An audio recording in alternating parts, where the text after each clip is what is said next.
In this video, we will study about Jahangir, the eldest son of Akbar, who succeeded to the throne in the year 1605. Jahangir. His earlier name was Prince Salim, and the meaning of the name Jahangir is conqueror of the world. Jahangir ascended to the throne of Delhi as the fourth Mughal ruler, amid the rebellion and the plotting by his own son Khusro. He continued Akbar's liberal and secular policies because, just like Akbar, he was also very liberal and he gave importance to all the religions. He also took care of his subjects, just like Akbar. Jahangir inherited a large empire from his father. He consolidated it further. First of all, he tried to crush the rebellion of his son Khusro. Next, he strengthened the Mughal control over Awadh and Bengal.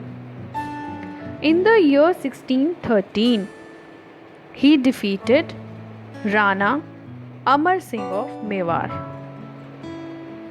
Jahangir allowed him to rule over his territories, but he had put one condition. You know what was the condition? He asked him that he has to remain loyal to the Mughals. And in the year 1620, he conquered Kangra. During the time of Jahangir, there was a lot of instability in Deccan. Jahangir tried to expand the Mughal influence in the Deccan. He captured Ahmednagar fort. But Malik Ambar, who was the military commander of Ahmednagar, he did not allow Mughals to conquer the territories in the Deccan. In northwest, Jahangir lost Kandahar to the Persians. When Mughals occupied India, it became necessary to have a strong hold on Kandahar because of the strategic location of Kandahar that connected India with Persia. This was a huge loss to the Mughals as it was a major trade route between India and West Asia that passed through Kandahar. Kandahar was a gateway to India from Persia, and for the safety of India and Kabul, the Mughals were struggling to have a strong control over this area. By 1600, East India Company was established, and in the year 1608, Captain William Hawkins he came to the court of Jahangir, and he gets the mansab of 400. During Jahangir's reign, many traders came from England to India to obtain the concessions for doing the trade. And in the year 1612, English set up their trading post at Surat. It was at that time Sir Thomas Roe, an ambassador of the King of England, visited the Mughal court in the year 1615. And you know what happened then? Jahangir he granted him many trading rights and concessions.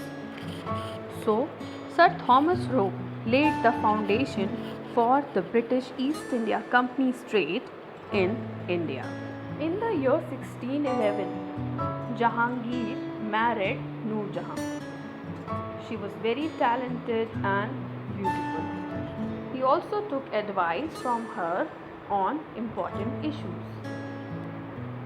Once, when Jahangir fell ill, Noor Jahan she managed all the affairs of the empire, and gradually she became so powerful that she began to issue the coins in the name of both.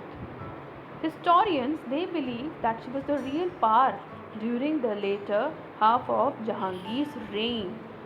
She acquired tremendous power and influence over the king.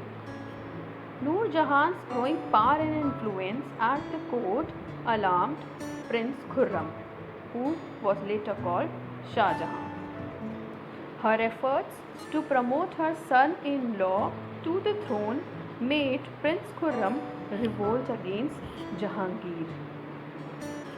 After the death of Jahangir, Noor Jahan lived a retired life till her death. Jahangir was also like Akbar. He provided stability to the Mughal Empire. He continued with the secular policy of Akbar.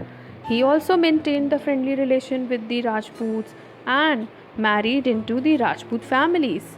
He awarded high posts to the deserving Rajput chiefs, and he was also the people's ruler. He took care of his subjects, he looked after their well being.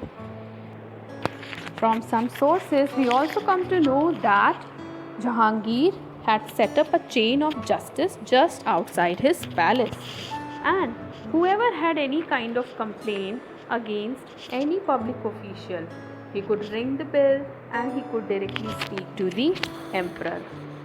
He was also very fond of literature and painting. This completes your topic of Jahangir.